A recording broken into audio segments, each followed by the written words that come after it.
I found a kitty. Why is there so much noise outside the window? Your quality control. You have to tell people to shush.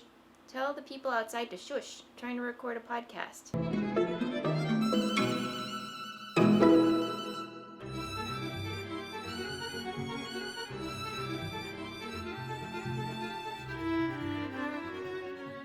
Hello, I'm Kristen, also known as Voolenvine, here on my YouTube channel, on Instagram, on RAVELRY, and pretty much everywhere else on the interwebs. And as always, I'm so happy that you're taking some time out of your day to chat about all the knitting, all the sewing, all the making, or whatever crafty rabbit hole I happen to be diving down this week. And just a little disclaimer before I get into things, because the weather is getting warmer, I feel like a lot of people in my neighborhood are outside, hanging out, playing music, and you may hear a little bit of ambient noise. So I do apologize if that kind of finds its way into the episode, but I did have to set up my air conditioner in my craft room this past weekend, so that's letting a little bit more ambient noise into the room, so just a little heads up, but hopefully it shouldn't be too bad.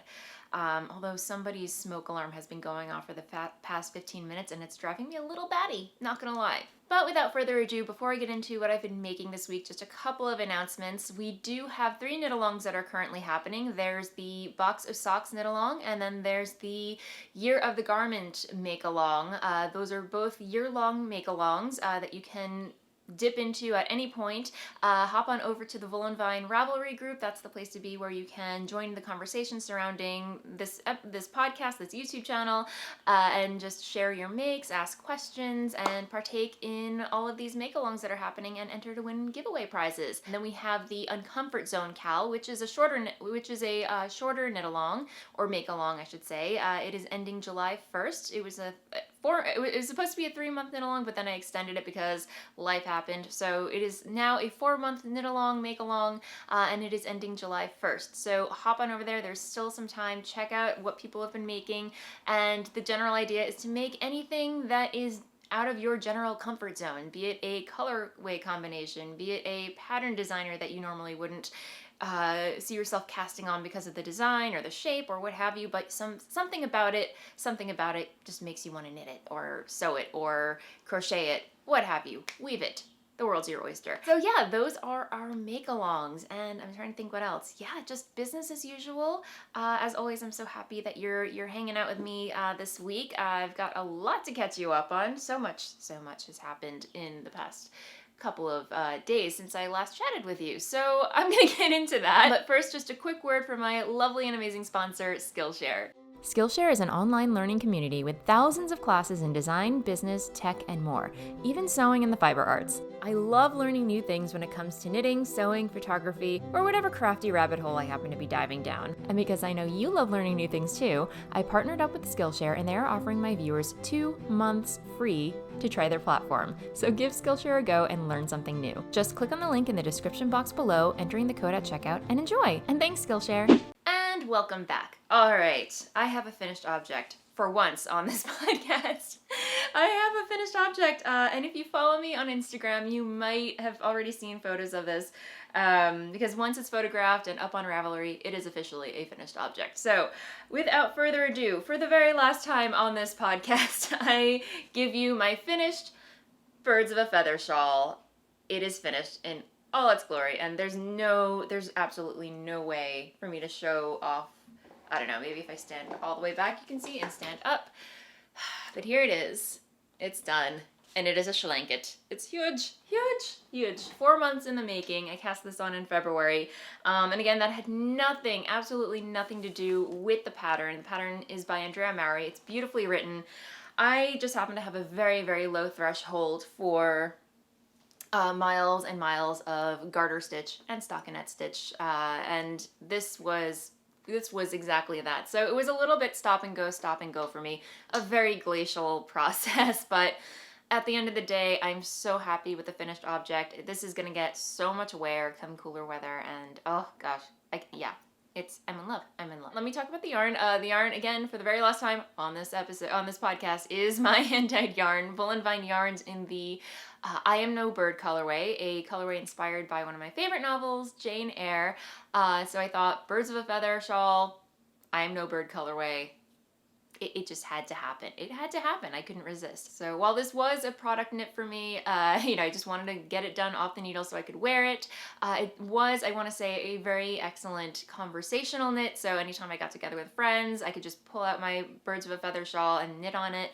And I'm trying to think what else I want to say. Like my stitch count at the end, when I got to the end, was way off. I had way more stitches than I really needed to, but you know what?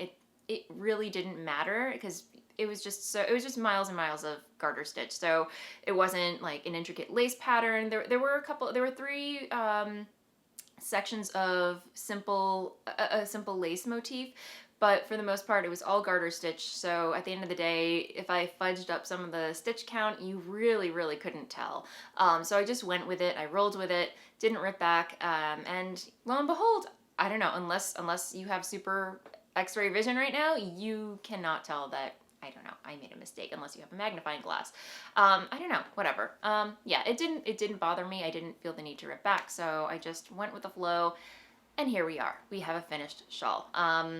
And I'm trying to think what else I want to say about this other than I love it. I will be having obviously more kits available in my shop update, which I will talk about later in the episode.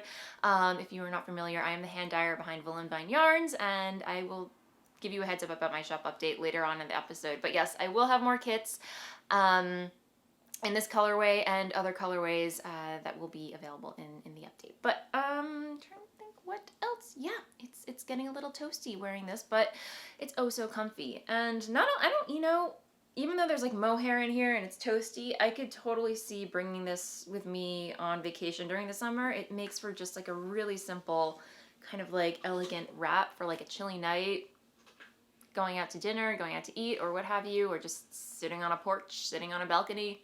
Who knows? Wraps come in handy for those chilly nights. But anyway, I think that is all I want to say about this finished object. So yeah, thank you so much for all your comments on the photos that I posted. I had a lot of fun. I felt like I definitely channeled my inner Lady Crawley character from Downton Abbey in those photos, but I have a lot of fun taking finished object photos. I don't know if you can tell, but anyway, yeah, birds of a feather shawl. She is done, and very excited and happy about it. Yay! Next up, living in this ginormous drawstring bag that I sewed for myself. It was actually housing a lot of scrap yarn leftovers that I took with me to the Stephen West class back in January. I took it at Do You Knit with my friend Hannah, who's Kawaii Bookworm. Hi Hannah! I don't know if you're watching, but yeah, we took a Stephen West class together, which was so much fun. She cast on a Penguono, and I cast on a Marled Magic, which has not seen the light of day since I cast it on. I don't know what it is with that pattern. I want the finished object, but for some reason I just can't progress with it. It's gonna happen. I want a Marled Magic shawl. I just have to find the right color combinations, and yeah, anyway.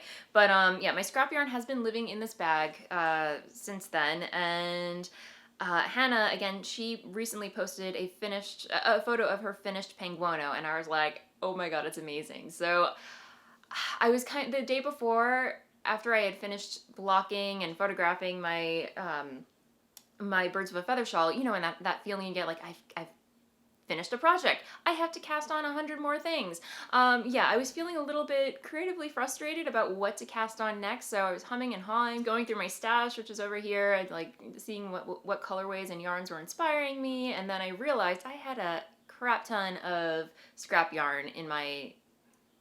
I have like several bins of scrap yarn, which is kind of sad and ridiculous, but including this bag. And I was like, you know what? Something's got to give. I've got to find a scrappy project to cast on and just do something about the scrap yarn. Either do that or get rid of it because it's taking over. And lo and behold, put that out into the universe. Next morning I woke up and saw Hannah's finished Penguono, and I'm like, yes, the time has come. The time has come for me to cast on a Penguono. And my friends, that is exactly what I did. Here we are. Here we are. This is, I believe I cast this on Monday or Tuesday. I think it was Tuesday morning, and this is how far I've gotten. I finished the back, so this is like all scrap yarn that I've had in my stash Right here is a combination of, well, this whole back panel is I Am No Bird, my hand-dyed yarn, Voolenvine yarns on the Blitz base, so it has glitter in it, gold stellina, and then I mixed it with some Asylum fibers in her house coat colorway, which is a lovely shade of mauve, go figure. And then down here, oh goodness, what colorway was this? Oh, this is some really, really old deep stash, Graphite by Madeline Tosh.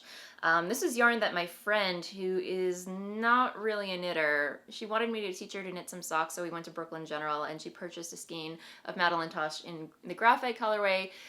Realized knitting wasn't for her, so she gifted me the skein of yarn, and it's been sitting in my stash for I don't know, I want to say like 8 years. So the time had come for me to actually do something with it. And then, oh my gosh, you guys, the welts. The welts. Can we talk about the welts? I'm not gonna lie, these were, I mean, at the end of the day, they are so fun to look at, but I want to say picking up the stitches and knitting them together to create the welt was just a little, not so fun. Not so fun. It wasn't bad because it's over really fast, but it was just a little tedious. But you get this really, really interesting effect. And these, all 3 colorways are skinny dipping yarns. I purchased this at Indie Untangled, oh goodness, maybe 4 years ago, in her olives colorway. This is leftover yarn from my eyeball shawl, another Stephen West pattern, and then right here is Blueberry Slurpee, a colorway that I caked up but couldn't find a project for, so it's just been kind of sitting in my stash caked up. And Blueberry Slurpee colorway, and then right down here is her Space Pants colorway, some other leftover yarn from my eyeball shawl, and it's all being held together with my hand-dyed yarn, Voolenvine yarns in the Ghost Lace base in the Succulents colorway, so it kind of creates kind of like this sea foamy, fluffy effect. So yeah, you have like sparkles, glitter, and then fluffy welts. So yeah, no, yeah, and for the most part, I'm marling a lot of the sections.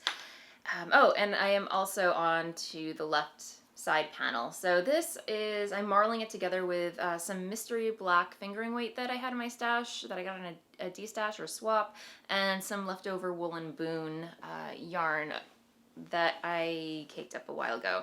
But yeah, it's just a simple cream with some interesting like orange brown speckles in there. I'm back in the Uncomfort Zone KAL game again because I cast on a Brioche, another pattern by Stephen West, back in January, and I kind of fell off the bandwagon with that. Haven't forgot about it. I still want it. It's just, I don't know, I haven't been inspired to work on it, mainly because I lost track of what row I was on, but I'll get back to it, don't worry. But this is really pushing my limits as far as my comfort zone because I'm using all, like, I don't like too much color happening. Like, I feel like I have an aesthetic when it comes to mixing and matching colors, and this is going pretty willy-nilly right now. But I am trying to keep some kind of uniformness to it with the marling, and I'm kind of regretting the mauvey pink.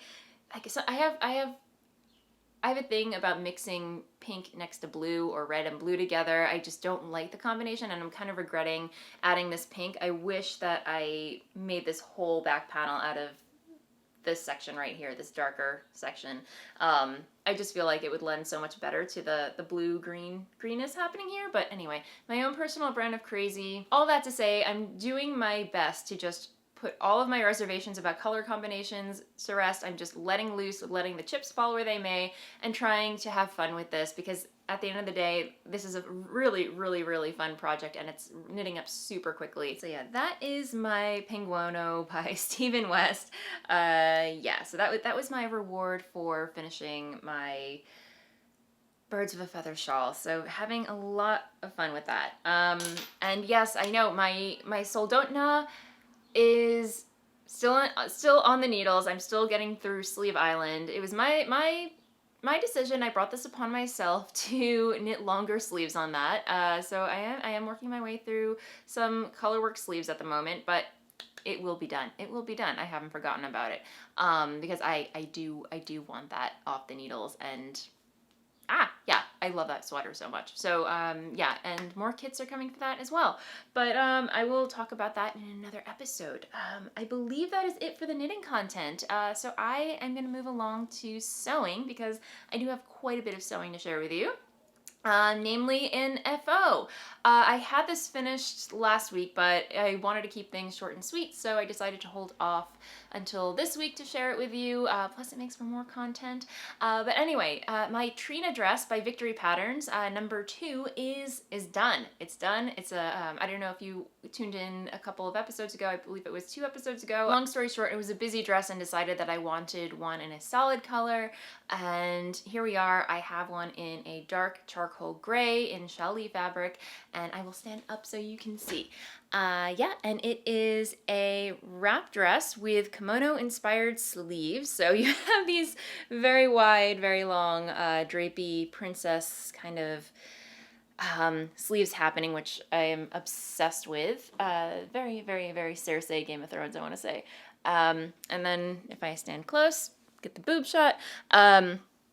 You have this raglan shaping over here with ever so, like, not intense gathering, but it adds an elegant detail to the wrap shaping of it. And what else do I want to say? Yeah, it has a tie right here, and I don't know if you can see, but it has like almost like this ventilation happening here. So, you know, it has like these holes on the underarms. So the ties, when you have to wrap one tie inside, and it comes out of the underarm hole. So it's it's a very clever design, I want to say. So yeah, then it ties at the waist or wherever you want to tie it, and yeah, so, and it also acts again like as ventilation, because in the summer any underarm ventilation is welcome in my book. So yeah, that is my Trina Dress by Victory Patterns. And what else do I want to say about this? It is challis fabric, so it is a little slippery. I want to say it, yeah. So quilting cotton, if you are a newbie sewist, quilting cotton is very stiff. It has a very stiff hand and not the best for sewing garments with. But if you are going to sew a garment with quilting cotton, go for a garment that has no sleeves, that's sleeveless, because you don't want anything restricting your arms because the fabric is so stiff.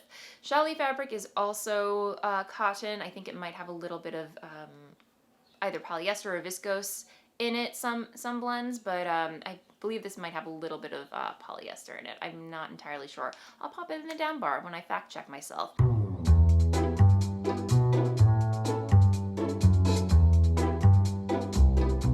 But yeah, this is incredibly drapey, and I had to stabilize it with tissue paper. I actually blogged about this, the whole process, over on my new sewing blog, thepeculiarstitch.wordpress.com. I'll link to it down below, along with everything else that I chat about in the episode. But yeah, I blogged about all the step-by-step process of making this dress, and to stabilize slippery fabric, I used tissue paper, which was really, really helpful. And then I also used weights. I have like 4 dedicated sewing weights, which aren't enough. So I had to use what I had on hand, which were my camera lenses and external hard drive, and those worked. You can use mugs, what have you.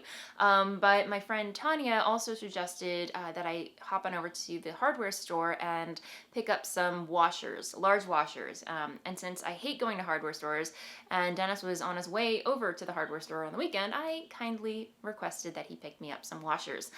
They are super dirt cheap and heavy and work great as weights. So he picked me up a handful of them. And yeah, these are exactly what I need. I think he picked up 8. So yeah, they're just these metal washers that you use for pipes or what have you. I think they're like 20 cents each. And they do have a little bit of weight to them, so they're absolutely perfect for weighing down slippery fabrics to stabilize them. And then also my friend Tanya actually decorated hers with washi tape. Washi tape, who knew? To make them pretty, because yeah, these are kind of boring to look at, so why not decorate them with a little bit of washi tape and make them fun? I think it's brilliant. So anyway, I might do that at some point if I find myself in a creative rut, and I'm just like, well, I gotta do something. I want to make something. Let's decorate the washers. And to show you finishing details, I employed, you're not going to be able to see this, but I used French seams for the inside because this is going to be visible at some point, so I didn't line it. I know they give you options to line the dress, but I went with French seams in case this part is visible at some point. And then I also did a baby rolled hem, which I am getting, I'm going to toot my own horn here. I think I'm getting pretty darn good at doing baby rolled hems.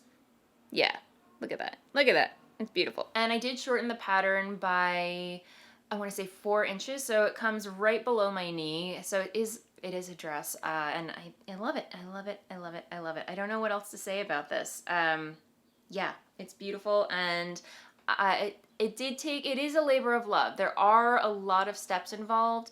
I was prepared. If you were a beginner sewist, I would say you can certainly do it. But I would go with the stable fabric. Maybe make a muslin with quilting cotton first, and then upgrade to something a little bit more drapey. I will say the drapier the better. But if you just take one step at a time, it's totally manageable. Even I was a little intimidated before diving in because, yeah, again, there are a lot of steps, but, patience goes a long way with this. So, yeah, I definitely want to make another version of it, but I might wait a little bit before doing so because, yeah, it is very involved. I want to say this took me about 2.5 days to complete, obviously working, I want to say maybe 6 hours at a time on it. But otherwise, it's totally doable and highly, highly recommend it. Excellent directions and a very well-written pattern. Okay, moving along. Before I get into the next thing that I made, I have a little bit of a fabric haul. I treated myself. So I only shop on fabric.com. I don't know what it is. It's just, I know there are many other options. There's Etsy, there's eBay, there's a bunch of other like Fabric Depot. So thank you to everybody who shares all those websites with me. I just happen to go on fabric.com because it's easy for me, and whatever.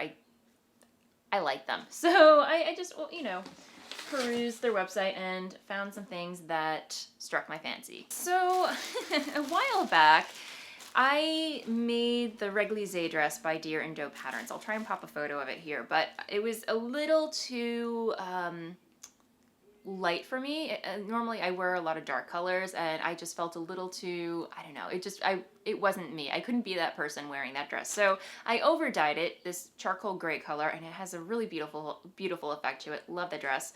Granted, I don't, for some reason, I think it's the shape of the dress. I just don't wear it, unfortunately, as much as I would like to. And I really did like the fabric and was kind of regretting, not that I regretted over dyeing it, because I will say Liberty fabric is very precious and, not the cheapest fabric. But I did kind of regret over dyeing it because I fell in love with the original fabric. So I think in hindsight, if I were to sew something out of that fabric again, as opposed to over dyeing it, I would just sew a skirt. So wear a skirt and a black top over it. So they still had it in stock. So I treated myself to more of this gorgeous Mauvelicious fabric. I purchased 2 yards, so it's plenty to get a skirt out of. And there goes all the other fabric on my lap. But it's this beautiful kind of like botanical mauve print fabric. So yeah, I don't know what it's going to become, but I think it might be like a long knee-length skirt, a midi skirt with buttons down the front. So that would be really cute for summer. And then I also purchased this, which is just a simple quilting fabric. It's just really, it has like cherry blossoms or apple blossoms on it. Yeah, so that had I think this was actually on sale, so that came home with me. This was on sale. It's also challis, like it was dirt cheap on sale, and I could not resist. Yeah, I kind of know what this is going to become. There's a pattern out. I'm totally blanking. I'll pop a photo of it here, but I saw it on thefoldline.com, and it's very kind of 90s. It has a V-neck. It's buttoned down. I think they could be culottes, which are totally 80s, 90s. Yeah, but I'm going to make the skirt version of it in this beautiful kind of purple and baby blue flower print fabric. So yeah, that was another one. I got 4 yards of this. I think it was like $5 per yard, so why not?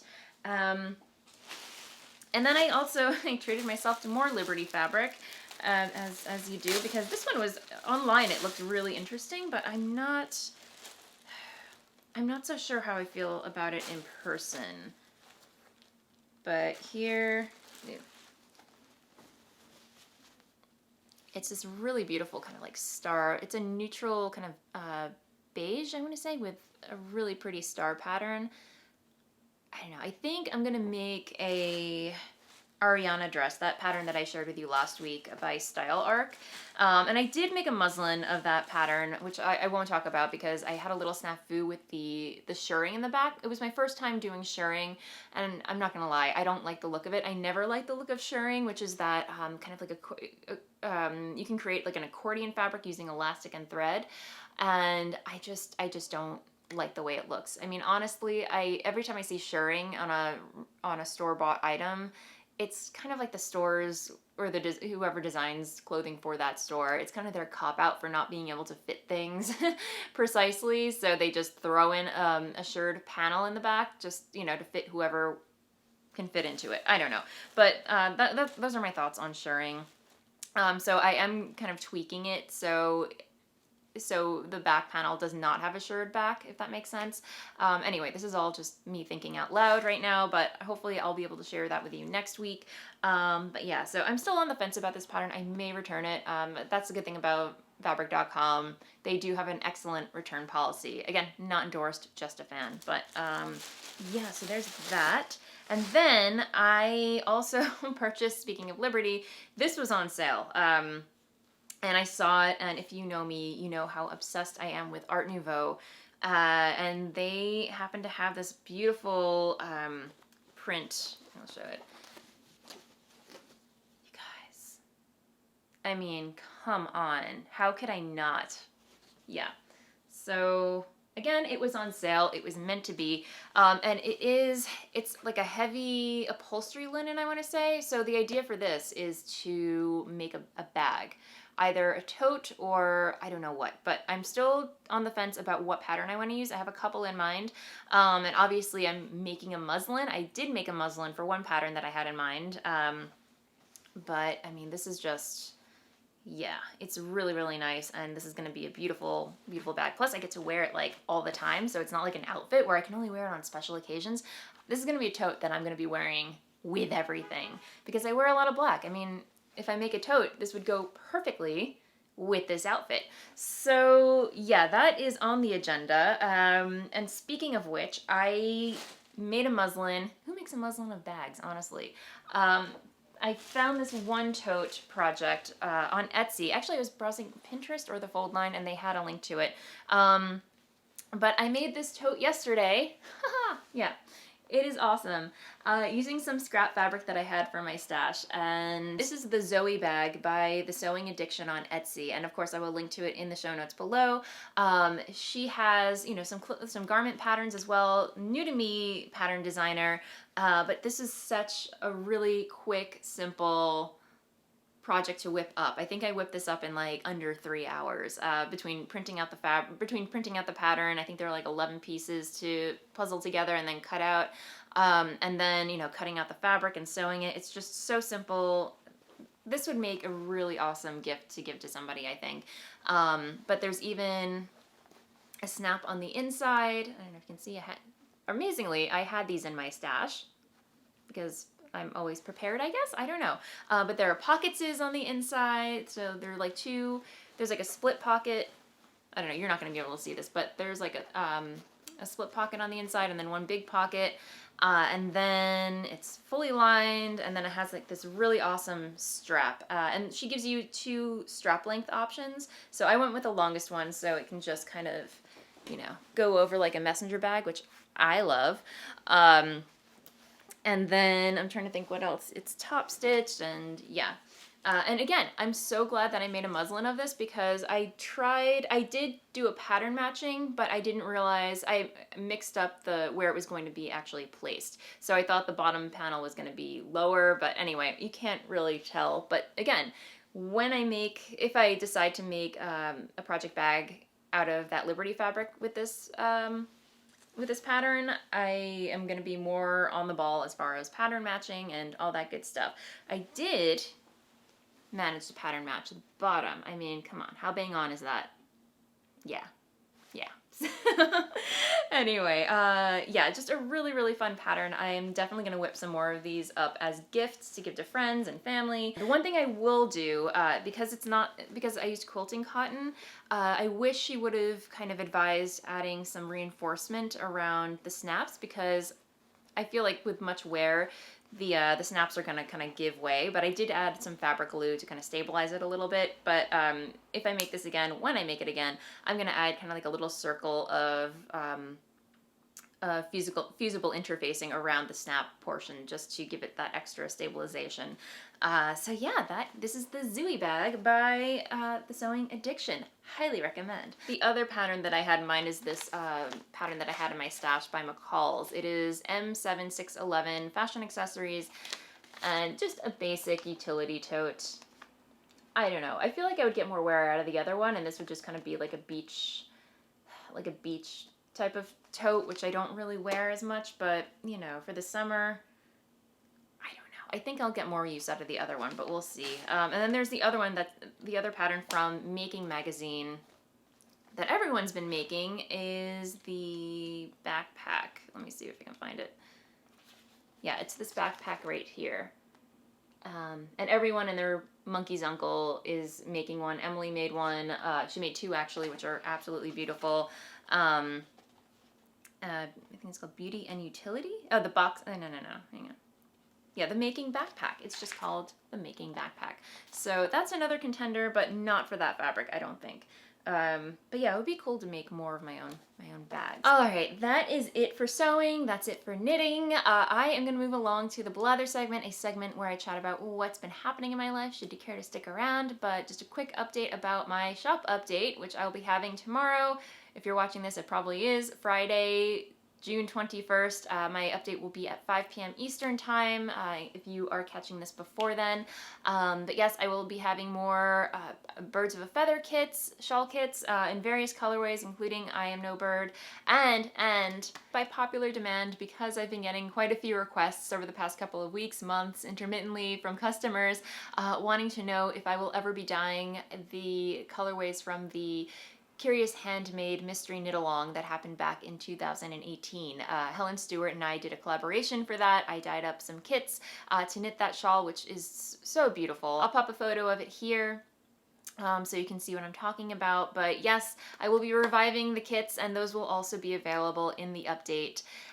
So I hope that makes you guys happy, but it's just going to be for a limited time. I think I'll dye them this week and a couple more weeks after that. So if you've been wanting to snag a kit for that shawl, now is the time to do that. And as always, if you want to stay looped in about what colorways and bases will be in each update, you can always sign up for my newsletter by going to my website, voolenvineyarns.com, clicking on the newsletter link and entering your info, and every week you will get a letter in your inbox letting you know what to expect.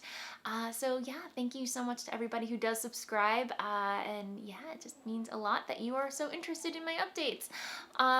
Yeah, so okay, I'm gonna move along to life stuff, and I'm trying to think what has been happening in my life other than making all the things.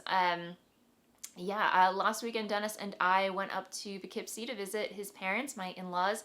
It was Father's Day, so we got to hang out with his parents and his brother, and yeah, it was just a really nice day to get out of the city. We went to the Vanderbilt estate in, oh goodness, Hyde Park, New York. So I believe that is in or around Poughkeepsie. I'm so geographically impaired, but it's a beautiful estate. I would have loved to have gone inside, because if you know me, I'm obsessed with all things Victorian, Edwardian. And yeah, that was built during the Gilded Age, which is the time of King Edward. And yeah, the Vanderbilts were a very wealthy family, and they had estates everywhere. And I actually listened to an episode of Dressed, which, if you were not familiar with that podcast, oh my gosh, if you love fashion and fashion history, do check it out, because it's along the lines of stuff you missed in history class, that type of thing. I think they're also owned by the How Stuff Works umbrella of podcasts. But yeah, they do a really good job, you know, kind of researching like the history of things. I know they have an episode on the history of leopard print, polka dots, and it's just like really random fashion history things. But they did an episode on the Vanderbilts, and I believe, I don't know, it wasn't at this location, but one of their other estates, they recreated all of the outfits. They brought in a designer to just recreate all of the garments and outfits that they wore during their time when they were living there, and I would love nothing more to see that exhibit, but I don't think it's in the cards. I don't know how long it's going on for, but anyway, I'll link that info in the down bar below. But yeah, so again, we didn't have enough time to go inside and take a tour, although I would have loved to. That's gonna happen on another day. But while we're on the topic of sewing podcasts, another podcast that you should, it's a YouTube channel. I don't know if she has an audio podcast, but I know on YouTube, Ultimate Fashion History, I am obsessed with. She is, I'm blanking on her name right now, but she is just so fun to listen to. And again, like the animations and the slideshows that she shows on the podcast are, you know, they're a little campy, but it totally lends to her style of talking about fashion history. She's she's definitely very witty and snarky at the way she talks about these things, but you learn so much. I love this one segment that she does called That Dress, and in those episodes, she highlights a dress from a famous movie, be it Camelot or My Fair Lady, or recently I think she did Pink Flamingos by John Waters, and she'll dive into the making of that dress, what inspired it, and just the history of it, and all these really fun, fascinating details. So definitely check out Ultimate Fashion History. At the end of the day, I just love like winding down with that show. So yeah, and I'm trying to think what else. I know that is it for this week. This weekend, some friends of ours are actually in town, so we're gonna go hang out with them. I actually bought a new badminton set. I am not sporty by any means. I'm the least sportiest person you will ever meet, but I do love me a good game of badminton. Badminton, is that how you pronounce it? Badminton? I believe so. But anyway, we had a kit a while, like years ago, and we brought it to a picnic and never got it back. I don't know, we forgot it there, and anyway, so the time has come for me to invest in a new badminton kit. It is arriving by Amazon. It should probably be here already. I should probably check the mail, but yeah, we're gonna go have a picnic, bring a badminton kit, play some badminton, and have a good old time. So it should be a lot of fun. And yeah, I think that is it for this week, guys. Thank you, as always, so much for hanging out with me, listening to me blather on about all my makes. It really, really, really does mean so much, and especially when you guys let me know via the comments or on Instagram. It makes my day. So anyway, yes, if you are new to the podcast, thank you so much for tuning in.